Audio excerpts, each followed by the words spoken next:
નમસ્કાર વિદ્યાર્થી મિત્રો, ફરીથી આજે આપણે સજીવોમાં પ્રજનન વિશે માહિતી મેળવશું.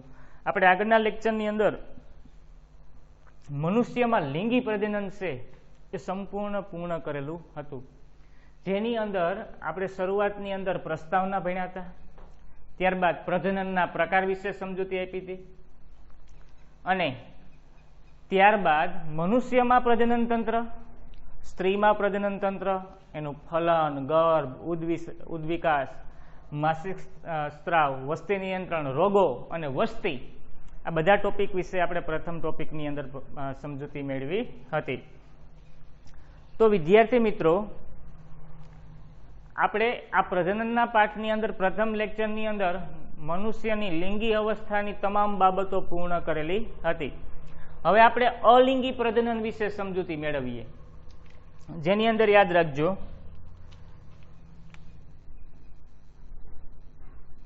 પ્રજનનની અંદર આપણે બે ભાગ પાડેલા હતા. એક અલિંગી પ્રજનન અને નંબર 2 લિંગી પ્રજનન. જે પ્રજનન માં એક જ વ્યક્તિનો સમાવેશ થાય, એટલે કે એક જ સજીવનો સમાવેશ થાય, તેવા પ્રજનનને અલિંગી પ્રજનન કહેવાય. અને જે પ્રજનનની અંદર બે સજીવોનો સમાવેશ થાય એવા પ્રજનનને લિંગી પ્રજનન તરીકે ઓળખવામાં આવે છે. આમ આપણે અલિંગી અને લિંગીની શરૂઆતમાં માહિતી મેળવી હતી, જેની અંદર આપણો પૂર્ણ પાઠ કયો થયો? તો કે એક ભાગ લિંગી પ્રજનનનો પૂર્ણ. હવે અલિંગી પ્રજનન વિશે માહિતી મેળવશું, જેની પહેલા થોડીક બેઝિક માહિતી આપું.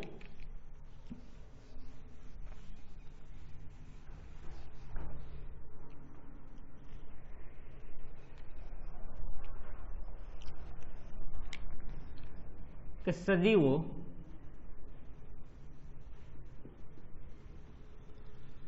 પ્રજનન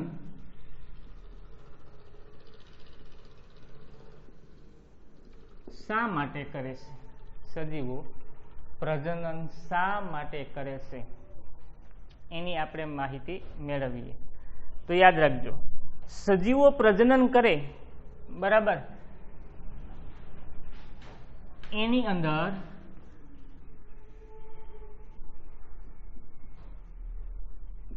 કોઈ એક વ્યક્તિ છે. આ વ્યક્તિ જો નવા સજીવનો વિકાસ કરે તો નવા સજીવના વિકાસમાં શું થાય?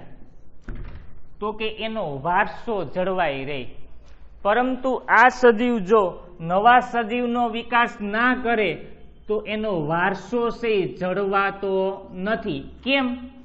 તો કે દરેક સજીવ છે એ જન્મે તો કોઈ પણ સજીવનો જન્મ થાય મિત્રો, તો એનું મૃત્યુ તો થવાનું જ છે. જેનો જન્મ થાય એનું મૃત્યુ થશે.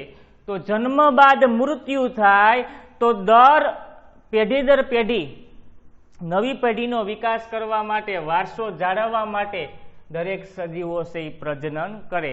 અને પોતાનો વંશ જાળવી રાખવા માટે, હું તમને આના પછીના 9મા ચેપ્ટરની એક વ્યાખ્યા કહું છું, આનુવંશિકતા. યાદ રાખજો, આનુવંશિકતા આ શબ્દ ખૂબ જ અગત્યનો છે. આનુવંશિકતા એટલે શું? કે પિતૃ પેઢીના લક્ષણો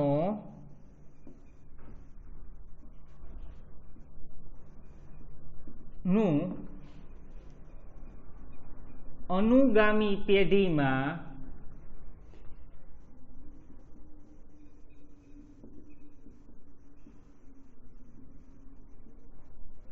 સ્થળાંતર થાય તેમને આનુવંશિક તરીકે ઓળખવામાં આવે છે. પિતૃ પેઢીના લક્ષણો અનુગામી પેઢીમાં સ્થળાંતર થાય. પિતૃ પેઢી એટલે શું? તો કે પિતાના લક્ષણો કેમાં સ્થળાંતર થવા?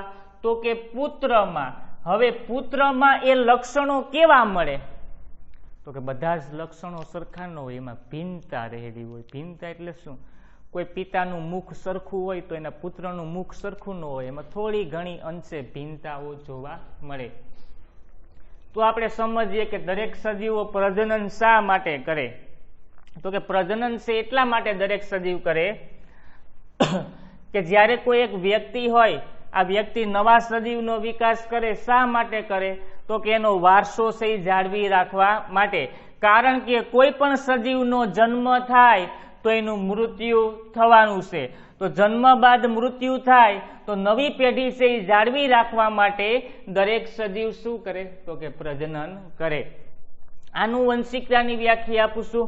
પિતૃ પેઢીના લક્ષણોનું અનુગામી પેઢીમાં સ્થળાંતર થવું, જેને આનુવંશિકતા તરીકે ઓળખવામાં આવે છે.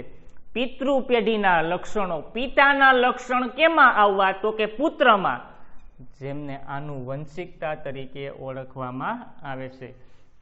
તો આ પ્રશ્ન કમ્પ્લીટ તમારી નોટની અંદર કમ્પ્લીટ કરવો. ત્યારબાદ આપણે આગળ નેક્સ્ટ પ્રશ્ન ભણીએ.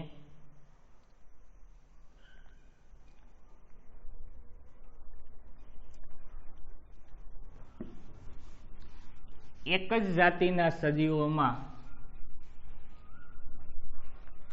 શા માટે સમાનતા જોવા મળે? પ્રશ્ન છે આપણો, એક જ જાતિના સજીવોમાં શા માટે સમાનતા જોવા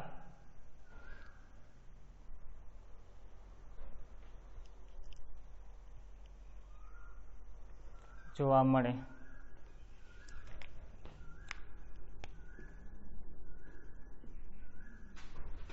એક જ જાતિના સજીવોની સમાનતા. યાદ રાખજો, એક જ જાતિના સજીવો જ્યારે મિત્રો પ્રજનનની પ્રક્રિયા કરે ત્યારે તેમની અંદર સમાનતા જોવા મળે. શા માટે?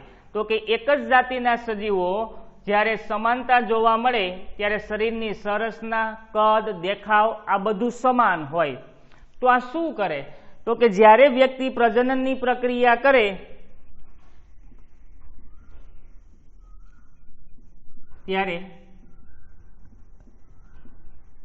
બ્લુ પ્રિન્ટ તૈયાર કરે. બ્લુ પ્રિન્ટ એટલે શું?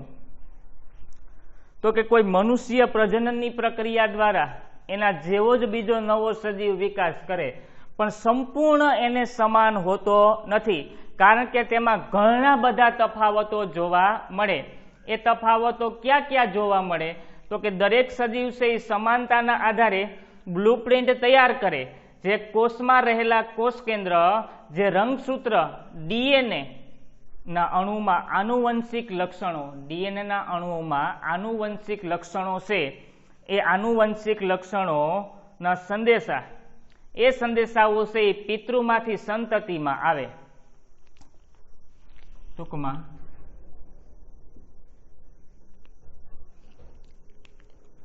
આ એક ડીએનએ છે. ડીએનએ નું પૂરું નામ યાદ રાખજો, ડીઓક્સી રિબોઝ ન્યુક્લિક એસિડ. હવે આ ડીએનએ છે એ ડીએનએ ના લક્ષણો કેમાં આવે? તો કે આ ડીએનએ હતા પિતાના, એ પિતાના લક્ષણો કેમાં આવશે? તો કે પુત્રમાં. આ લક્ષણો કોના આધારે આવે? હમણાં મેં તમને વ્યાખ્યા સમજાવી. આ લક્ષણો છે એ આનુવંશિકતાના આધારે મળે. લક્ષણો કોના આધારે મળે? તો કે આનુવંશિકતાના આધારે. અને આનુવંશિકતાના આધારે જે લક્ષણો મળે એ લક્ષણો વારસાગત મળે. કેવા લક્ષણો મળે? તો કે વારસાગત.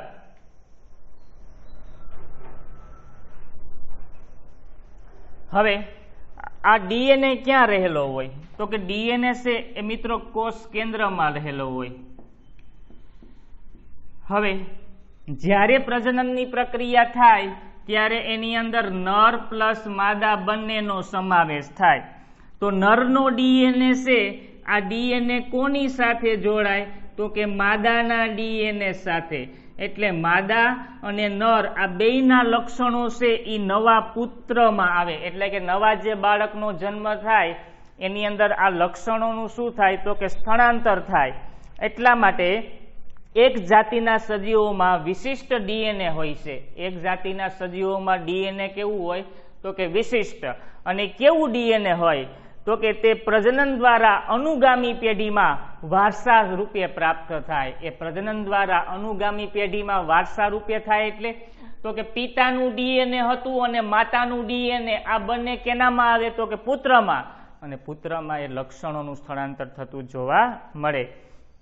અને આ માહિતીના આધારે એક પ્રોટીનનું નિર્માણ કરે. આથી આવા સજીવો થોડી ભિન્નતા સાથે તેમની આબેહૂબ પ્રતિકૃતિનું નિર્માણ કરે. આવા સજીવો થોડેક અંશે ભિન્નતાઓ ધરાવે. મિત્રો, ભિન્નતા એટલે શું? મેં તમને હમણાં વાત કરેલી કે દરેક સજીવ છે બરાબર, એ નવા સજીવનો વિકાસ કરે તો સંપૂર્ણ એના જેવો સમાન હોતો નથી. એમાં કંઈક ને કંઈક અંશે થોડી ઘણી ભિન્નતા હોય. ભિન્નતા એટલે જુદાપણું. જુદાપણું એટલે શું? કોઈ પિતા હોય એના જેવો જ એનો પુત્ર હોતો નથી, થોડો ઘણો એમાં ફરક જોવા મળે. એને ભિન્નતા તરીકે ઓળખવામાં આવે છે. તો વિદ્યાર્થી મિત્રો, આપણે એક જ જાતિના સજીવોમાં સમાનતા શા માટે જોવા મળે એની સમજૂતી મેળવી. તો કે દરેક સજીવો પ્રજનન કરે છે, પ્રજનન કરીને એક નકલ તૈયાર કરે.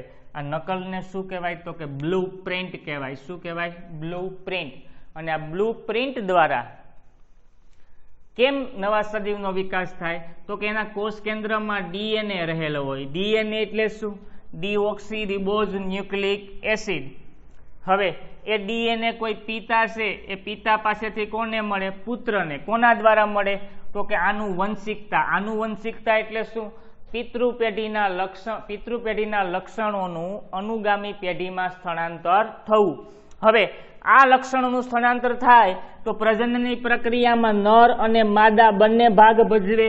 હવે આ પ્રજનનની પ્રક્રિયામાં નરનો ડીએનએ અને માદાનો ડીએનએ આ બંને ભેગા થઈ અને બંને ડીએનએના લક્ષણો કોને મળે તો કે એના પુત્રને મળે. કોને મળે? પુત્રને. અને આમ પ્રજનનની પ્રક્રિયા દરમિયાન એક પ્રોટીનનું નિર્માણ કરે અને તેમાં ભિન્નતા જોવા મળે. ભિન્નતા એટલે શું તો કે દરેક પુત્ર છે એના પિતા જેવો સમાન હોતો નથી. એમાં થોડેક અંશે ભિન્નતા, એના કરતા થોડીક ભિન્નતાઓ જોવા મળે. હવે આપણે આગળનો નેક્સ્ટ પ્રશ્ન ભણશું. કોષીય પ્રજનન.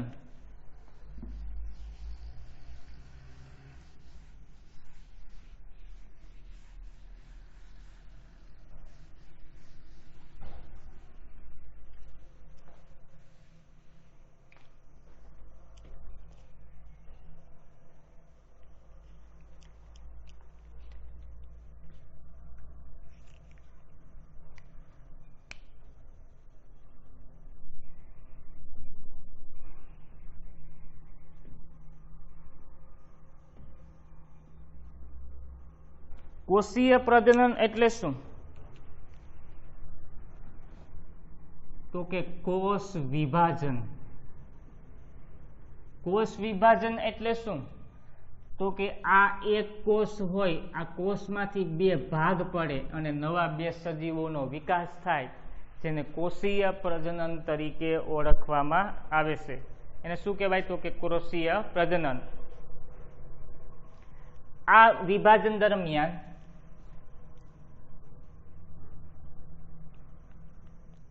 પિતૃમાંથી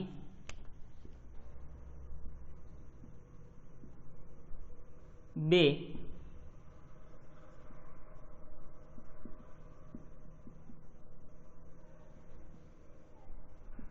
બાળકોષોનું નિર્માણ થાય.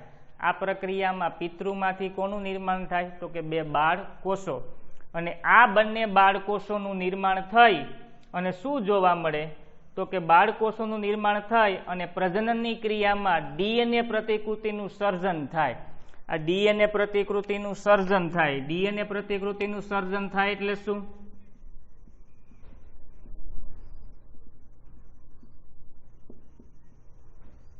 એક ડીએનએ માંથી કેટલા ભાગ પડે તો કે બે, અને એ બે ભાગ પડી અને કોષો તેમની ડીએનએ પ્રતિકૃતિના નિર્માણ માટે વિવિધ રાસાયણિક ક્રિયાઓનો ઉપયોગ કરે. વિવિધ રાસાયણિક ક્રિયાઓનો ઉપયોગ કરે એટલે શું મિત્રો? તો કે એમાં એવું કહેવા માંગે કે આ પ્રક્રિયાના પરિણામે બે સમાન ડીએનએ પ્રતિકૃતિનું નિર્માણ થાય. આ ડીએનએ માંથી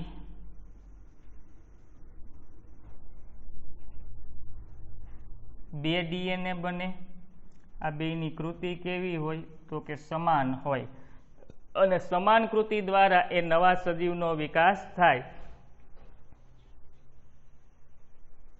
આમ ડીએનએ પ્રતિકૃતિના સર્જન સાથે બીજી એવી કોષીય રચનાનું નિર્માણ થાય અને આ કોષીય રચનાના નિર્માણ દરમિયાન શું થાય? તો કે કોષીય રચનાના નિર્માણ દરમિયાન કોષ વિભાજન દ્વારા બે બાળકોષોનું નિર્માણ થાય અને કોષ વિભાજનની પ્રક્રિયા દ્વારા શું થાય? તો કે બે બાળકોષોનું નિર્માણ થતું જોવા મળે.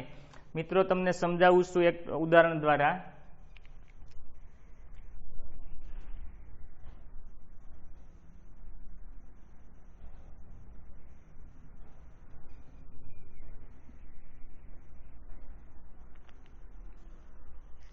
તમે જાણો છો આ અમીબા છે. અમીબા તમને ખબર છે એક કોષીય છે, જેના મધ્ય ભાગને શું કહેવાય? તો કે કોષ કેન્દ્ર. આ કોષ રસ. હવે જ્યારે અમીબાને નવા બાળ અમીબાનું નિર્માણ કરવાનું હોય ત્યારે કોષ કેન્દ્ર છે તમને ખબર છે મધ્ય ભાગમાં આવો લાલ રંગનો ભાગ હોય. આ લાલ રંગનો ભાગ છે એ આ રીતના હોય, પણ એ લાલ રંગનો ભાગ છે એ આ રીતના મોટો થઈ જાય અને મોટો થઈ અને તેમના બે ભાગ પડે. બે ભાગ પડે તો શું બને અંતે? તો કે અંતે બે બાળ અમીબાનું નિર્માણ થાય. કોનું નિર્માણ થાય? બાળ અમીબાનું. તો કોષ કેન્દ્ર છે એનો શબ્દ મેં તમને હમણાં કીધેલો કે કોષ કેન્દ્રની અંદર ડીએનએ રહેલો હોય. શું રહેલું હોય? ડીએનએ. અને એ ડીએનએ દ્વારા બે બાળકોષોનું નિર્માણ થતું જોવા મળે. તો યાદ રાખજો, કોષીય પ્રજનન એટલે શું? જે પ્રજનનની અંદર કોષ વિભાજન થાય. કોષ વિભાજન એટલે શું? તો કે એક વ્યક્તિમાંથી બે બનવા એને શું કહેવાય? તો કે કોષ વિભાજન.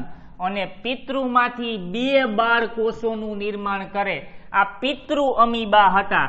પિતૃ અમીબામાંથી બે અમીબા બન્યા, એનું નામ શું? તો કે બાળ અમીબા. અને આ બે બાળ અમીબાનું નિર્માણ થયેલું જોવા મળે. એ કેમ થયું? તો કે ડીએનએ પ્રતિકૃતિનું સર્જન થયું. ડીએનએ પ્રતિકૃતિનું સર્જન એટલે શું? તો કે જ્યારે ડીએનએ નર અને માદા આ બંને ડીએનએ, આપણે એક કોષીય પ્રજનનની વાત કરીએ. એક કોષીય પ્રજનનની અંદર વાત કરું કે જ્યારે પ્રજનનની અંદર કોઈ પિતૃ અમીબા છે, આ પિતૃ અમીબાનો ડીએનએ, આ મધ્યનો ડીએનએ છે, આ ડીએનએ ના બે ભાગ થાય તો અડધું ડીએનએ ઉપર ને અડધું ડીએનએ નીચે. એમાંથી આ બે અમીબાને ડીએનએ ના લક્ષણો મળે, જેને કોષીય પ્રજનન તરીકે ઓળખવામાં આવે. ફરીથી કહું છું, જે પ્રજનન કોષ વિભાજન દ્વારા થાય એને કોષીય પ્રજનન કહેવાય. પિતૃમાંથી બે બાળકોષોનું નિર્માણ થાય, એ ડીએનએ પ્રતિકૃતિનું સર્જન કરે.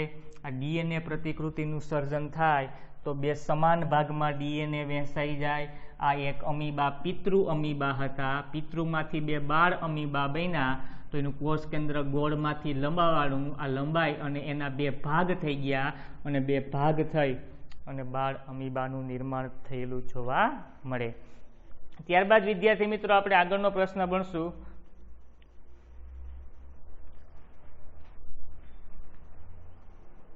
જાતિના અસ્તિત્વ માટે ભિન્નતા જરૂરી છે.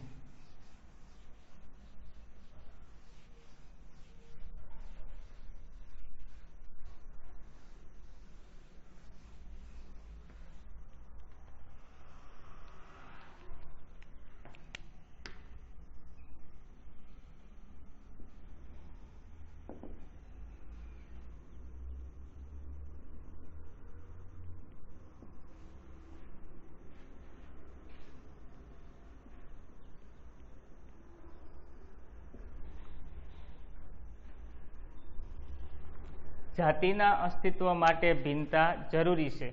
જેની અંદર વાત કરું છું, સજીવોની વસ્તી તેમની પ્રજનન ક્ષમતામાં ઉપયોગ કરી શકે અને તે નિવસન તંત્રમાં વસવાટ કરે. સજીવો વસવાટ ક્યાં કરે? તો કે નિવસન તંત્ર. નિવસન તંત્ર એટલે શું? તો કે જ્યાં રહેઠાણવાળો વિસ્તાર હોય એને શું કહેવાય? તો કે નિવસન તંત્ર. આ સજીવની શરીર રચના બંધારણ જાળવી રાખવા માટે પ્રજનન દરમિયાન ડીએનએ પ્રતિકૃતિનું સાતત્ય જળવાઈ રહે. ડીએનએ પ્રતિકૃતિનું શું જળવાઈ રહે? તો કે સાતત્ય. અને એ ડીએનએ પ્રતિકૃતિનું સાતત્ય જળવાઈ રહે એટલા માટે દરેક સજીવ છે બરાબર એ તેના વિશિષ્ટ વસવાટ માટે યોગ્ય બનાવે અને વસવાટ યોગ્ય બનાવી અને શું કરે? તો કે વસ્તીનું નિયંત્રણ કરતો જોવા મળે. અને એ નિયંત્રણ કઈ રીતના થાય? તો કે વસવાટમાં થતા પરિવર્તનના ફેરફારના આધારે દરેક સજીવના વસવાટમાં કંઈક પરિવર્તન જોવા મળે અને વસવાટમાં જે પરિવર્તન જોવા મળે એ પરિવર્તનના આધારે દરેક સજીવ છે એના માટે ભિન્નતા છે એ જરૂરી છે. પરિણામે ઉલ્કાની અથડામણ કે અન્ય રીતે નિવસન તંત્રને અસંતુલન કરે. બરાબર, ઉલ્કાના અથડામણના કારણે પણ આવી સમસ્યાઓ થતી જોવા મળે. આમ દરેક સજીવ છે એ ચોક્કસ પ્રકારના વસવાટમાં આવા કોઈ પણ ફેરફાર વસ્તીના પ્રજનનક્ષમ સજીવોને અસર કરે અને આ સ્થિતિમાં અસર પામેલી સંપૂર્ણ વિનાશ થયેલા છે જે જાતિઓ છે, આ જાતિઓનું શું થાય? તો કે સંપૂર્ણ વિનાશ થવાની સંભાવના રહે છે આ જાતિની. અને આ જાતિનો જો સંપૂર્ણ વિનાશ થઈ જાય તો એમાંથી કોઈ નવી જાતિનો વિકાસ થતો નથી. એટલા માટે જાતિના અસ્તિત્વ માટે ભિન્નતા જરૂરી છે. જાતિનું અસ્તિત્વ માટે ભિન્નતા શા માટે જરૂરી છે? તો કે એના માટે ઘણા બધા કારણો છે.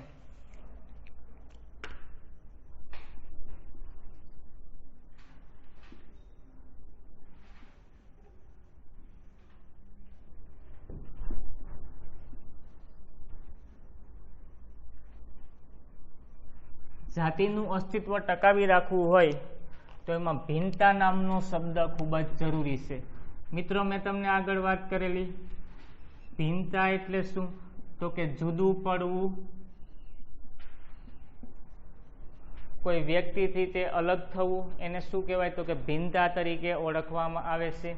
અને એ ભિન્નતા છે બરાબર એ વ્યક્તિ છે એ જોવા મળે.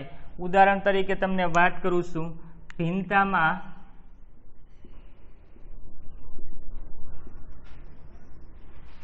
અલિંગી પ્રજનન અને લિંગી પ્રજનન. મિત્રો, સૌથી વધારે ભિન્નતા કયા પ્રજનનમાં જોવા મળે? તો કે ભિન્નતા સૌથી વધારે લિંગી પ્રજનનમાં જોવા મળે. વધારે ભિન્નતા સૌથી વધારે લિંગી પ્રજનનમાં જોવા મળે અને સૌથી ઓછી ભિન્નતા કેમાં જોવા મળે? તો કે અલિંગી પ્રજનનમાં જોવા મળે. જે પ્રજનનની અંદર સૌથી વધારે ભિન્નતા જોવા મળે તેમને લિંગી પ્રજનન તરીકે ઓળખવામાં આવે છે અને જે પ્રજનનમાં સૌથી ઓછી ભિન્નતા જોવા મળે તેને અલિંગી પ્રજનન તરીકે ઓળખવામાં આવે છે. તો આમ અલિંગી પ્રજનનનું ઉદાહરણ આપું છું કે કોઈ લીમડામાંથી નવા લીમડાનો વિકાસ થાય તો ભિન્નતા છે ખૂબ જ નહિવત હોય, ઓછી ભિન્નતા હોય. કોઈ પિતામાંથી પુત્રનું નિર્માણ થાય તો તેની ભિન્નતા છે એ ખૂબ જ વધારે હોય, કારણ કે કોઈ બાળક છે એના પિતા જેવું હોતું નથી, એનાથી થોડાક અલગ લક્ષણો હોય અને ત્યારબાદ એના જેવો સંપૂર્ણ શરીર રચના હોતી નથી. તો આપણે આ ભિન્નતાની વાત કરી.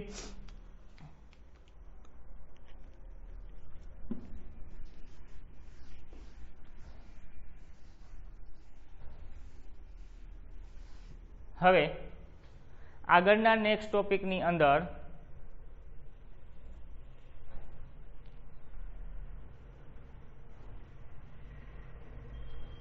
આપણે ભણશું ભાજન એટલે શું અને ભાજનના વિવિધ પ્રકારો જણાવો. ભાજન એટલે શું અને ભાજનના વિવિધ પ્રકારો જણાવો.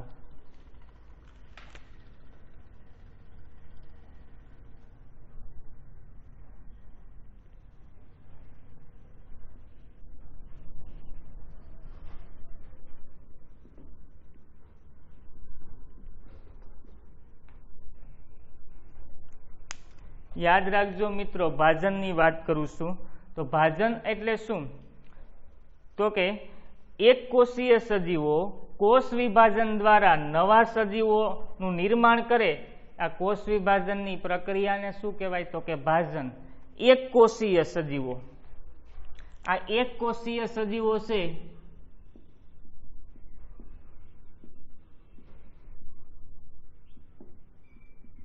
એ કોષ વિભાજનની પ્રક્રિયા કરે અને કોષ વિભાજનની પ્રક્રિયા દ્વારા જે નવા સજીવનું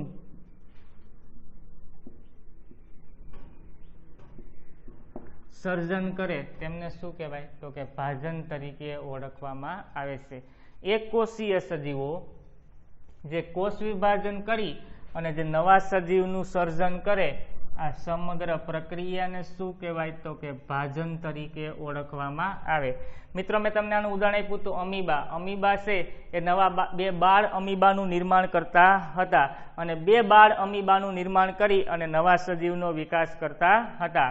આની અંદર વાત કરીએ કે જીવાણુ અને પ્રજીવો જે એક કોષીય સજીવો અલિંગી પ્રજનનની સૌથી સરળ પદ્ધતિ છે. જીવાણુ અને પ્રજીવો, બરાબર, એ કેવું પ્રજનન કરે? તો કે એક કોષીય યાની કે અલિંગી પ્રજનન કરે અને અલિંગી પ્રજનન દ્વારા ભાજનની અનેક રીતો જોવા મળે. ભાજનની રીતો છે ઘણી બધી જોવા મળે, જેની અંદર આજે આપણે ભણવાના છે ભાજનમાં દ્વિભાજન અને બહુભાજન. દ્વિભાજન અને કોની વાત કરશું? બહુભાજન. દ્વિભાજન એટલે શું? તો કે એક સજીવોમાંથી બે સજીવોનો વિકાસ થાય, બરાબર, એને દ્વિભાજન કહેવાય. અને એકમાંથી ઘણા સજીવોનો વિકાસ થાય એને બહુભાજન તરીકે ઓળખવામાં આવે. તો આજે આપણે દ્વિભાજન અને બહુભાજન વિશે સમજૂતી મેળવશું.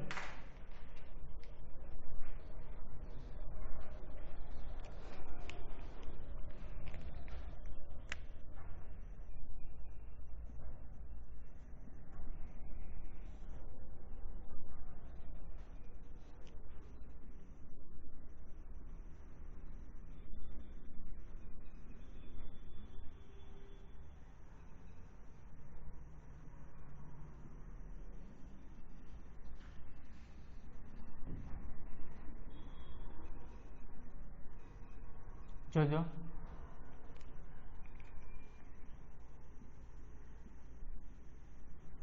દ્વિભાજન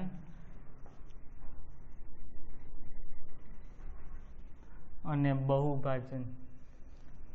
દ્વિભાજન એટલે શું? તો કે એક કોષીય સજીવો છે એ એક પિતૃમાંથી બે નવા બાળકોષોનું નિર્માણ કરે. પિતૃમાંથી એટલે કે ઘણા જીવાણુઓ અને પ્રજીવો કોષ વિભાજન દ્વારા બે સરખા ભાગોમાં શું થાય? તો કે વિભાજિત થાય. કોષ વિભાજન દ્વારા બે સરખા ભાગમાં વિભાજિત થાય એટલે લખવાનું ઘણા જીવાણુઓ અને પ્રજીવો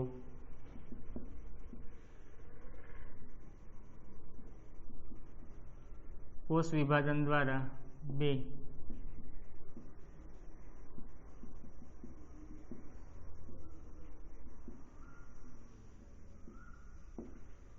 સરખા ભાગમાં વિભાજન પામે છે.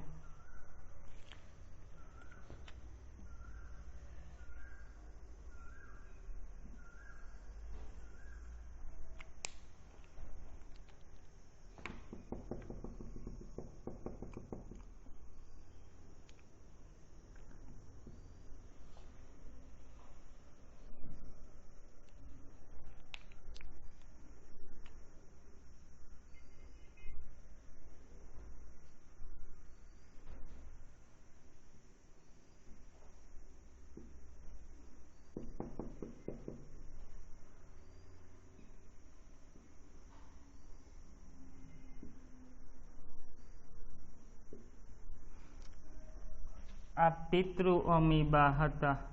પિતૃ અમીબા છે એને જ્યારે દ્વિભાજનની પ્રક્રિયા દ્વારા નવા સજીવનું નિર્માણ કરવાનું હતું, એ નવા સજીવનું નિર્માણ કરવાનું હતું ત્યારે એના કોષ કેન્દ્રના બે ભાગ પડ્યા. તમને ખબર છે કોષ કેન્દ્રમાં શું રહેલો હોય? DNA. અને એમાંથી બે નવા બાળ અમીબાનું નિર્માણ થયું. આ બાળ અમીબા છે એને લક્ષણો કોના મળ્યા હોય? તો કે પિતૃના લક્ષણો મળેલા જોવા મળે.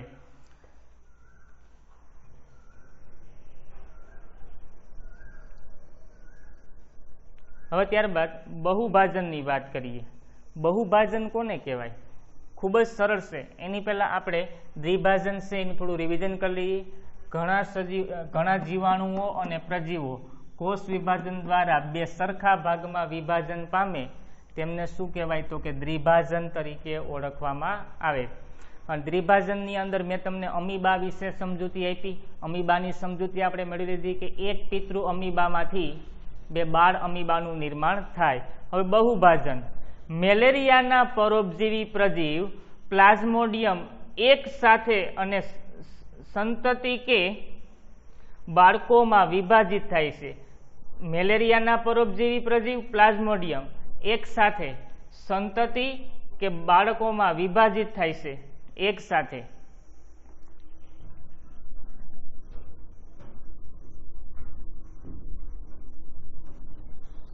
મેલેરિયા અને પ્લાઝ્મોડિયમ ના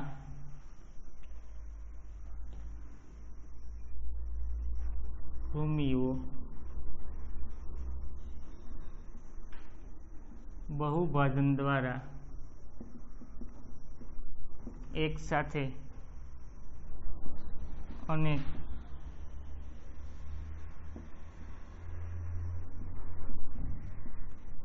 સંતતિનું નિર્માણ થાય. બરાબર. કોની વાત કરીએ આપણે? તો કે મેલેરિયાના પરોપજીવીઓ અને પ્લાઝ્મોડિયમના કૃમિઓ બહુભાજન દ્વારા એક સાથે અનેક સંતતિનું નિર્માણ કરે. મિત્રો, સંતતિ એટલે શું? તો કે નવા સજીવનું નિર્માણ થવું. અને નવા સજીવનું નિર્માણ થવું તો એને શું કહેવાય? તો કે બહુભાજન. જેનો એક તમને ડાયાગ્રામ દોરીને સમજાવું.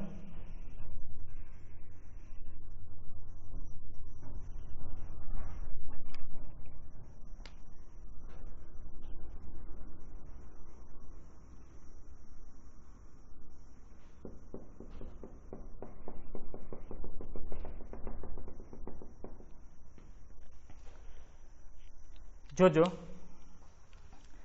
એક સાથે અનેક સંતતિનું નિર્માણ થયું. અનેક સંતતિ એટલે અનેક નવા બાળ કોષો બન્યા. બરાબર.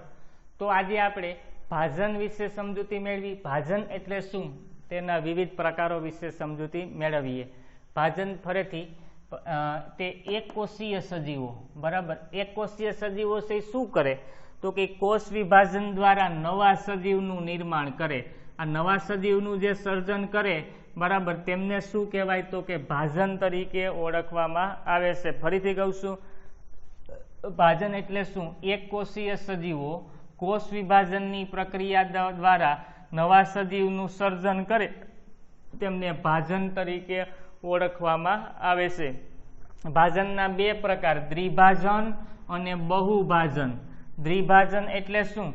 ઘણા જીવાણુઓ અને પ્રજીવો કોષ વિભાજન દ્વારા બે સરખા ભાગમાં વિભાજન પામે તેમને શું કહેવાય? તો કે દ્વિભાજન. ઘણા જીવાણુઓ અને પ્રજીવો કોષ વિભાજન દ્વારા બે સરખા ભાગમાં વિભાજન પામે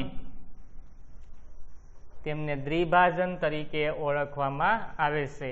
એક પિતૃ અમીબામાંથી બે બાળ અમીબાનું નિર્માણ કોના દ્વારા થાય? તો કે દ્વિભાજન. બહુભાજનની વાત કરીએ. મેલેરિયા અને પ્લાઝ્મોડિયમ છે, બરાબર, એના કૃમિઓ બહુભાજન દ્વારા એક સાથે અનેક સંતતિનું નિર્માણ કરે. મેલેરિયા અને પ્લાઝ્મોડિયમ, બરાબર, એના સંતતિઓ એક સાથે અનેકનું નિર્માણ થાય. એટલે કે મેં તમને શરૂઆતમાં કીધું હતું, દ્વિભાજન એટલે શું? એક પિતૃમાંથી બે બાળનું નિર્માણ થાય. અને બહુભાજન એટલે એકમાંથી અનેકનું નિર્માણ થાય. એને બહુભાજન તરીકે ઓળખવામાં આવે છે. તો આકૃતિ દ્વિભાજનની દોરી લેવી, વ્યાખ્યા લખી લેવી અને બહુભાજનની વ્યાખ્યા લખી અને ડાયાગ્રામ દોરી લેવો. ઓકે, તો આપણે આગળના નેક્સ્ટ લેક્ચરની અંદર મળશું.